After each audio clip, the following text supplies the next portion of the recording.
Cooper. We vote on a lot of things here in the legislature, and it's not that often you get to send something back to the voters and have the voters vote for it. That's the best of both worlds. They put us here, and to have the voters input on it, they make a decision, good or bad or indifferent. It happens. So I have a question for Dr. Weber.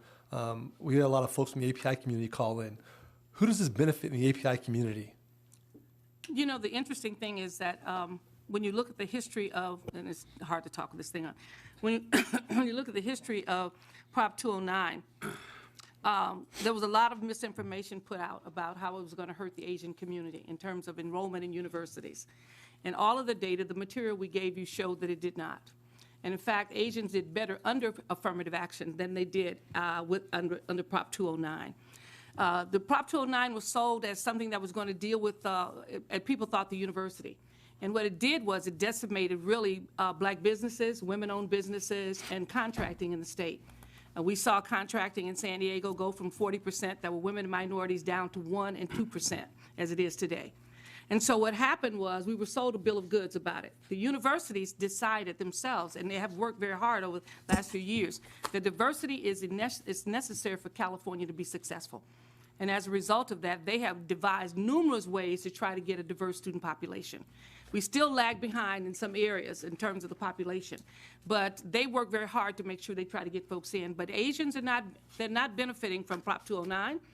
They're not benefiting in terms of businesses and contracting. They're not benefiting in terms of school enrollment. And so as a result, when we had affirmative action, and that's an effort to say you have to make it at least an affirmative effort to include individuals. It's not a quota. It's not a guarantee. And as a result, under those standards, there were greater enrollments of Asians, Latinos, and African Americans in universities, as well as the regular students, of the other students that were there. So there's still a concept that this is going to have an adverse effect, and yet when you deal with the Asians for affirmative action and a host of other organizations that drill down into the data, the material we've given them, it is clear that there is no negative that comes to Asian populations as a result of it.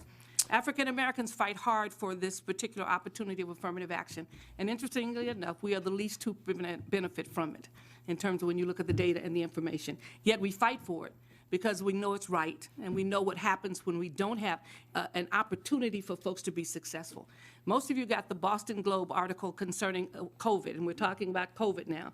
The groups that are going to be devastated by COVID, we've already seen the impact of it in terms of health, economics, all of those things, education. Our children who are still suffering will have greater loss as a result of what's going on, and fewer resources to rebuild.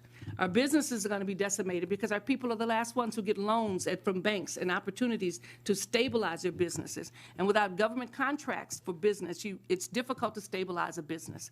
So when you begin to look at it, and some say, well, we shouldn't do this because of COVID, we're going to suffer the most as a result of it. And without some affirmative effort, which the Boston Globe talked about, these businesses will not come back. And the interesting thing is that when they talk about it in Boston, they're talking about doing some affirmative action to make it happen, some special contracts for businesses and others. California, under Prop 209, cannot do that. And so we will see in California even greater decimation of businesses and opportunities, because we cannot decide that because black businesses and Latino businesses suffer the most and get the fewest numbers of contracts for businesses and loans, that we can then devise a program that would help women and minorities to basically stabilize their businesses. If this passes, then we would have the authority to be able to do that. I've run bills the last, 3 or 4 years, pay equity bills. And if you're a woman, you make less than a man does. Yes. So I have 4 daughters. And even in the building, if you're a male chief of staff here in the state capitol, you typically make more than a female chief of staff, and it trickles down to other jobs. Yes. And pay equity. So here we are, present day, and a sitting assemblyman trying to change that so women are equal to men. And we're still fighting that battle. And it was interesting, Callie Char told me to make it equal, it would take 10 years to bring up that pay scale. I said BS. Yeah. So this is something that goes to the vote of the voters. So that's the part that's troubling with people. It's just very caustic on both sides. Mm-hmm. But at the bottom end of the day, if you get a choice to vote, right, and let your choice be heard, there's nothing wrong with that. Exactly. Yeah. So I'm going to second Ms. Reyes' motion.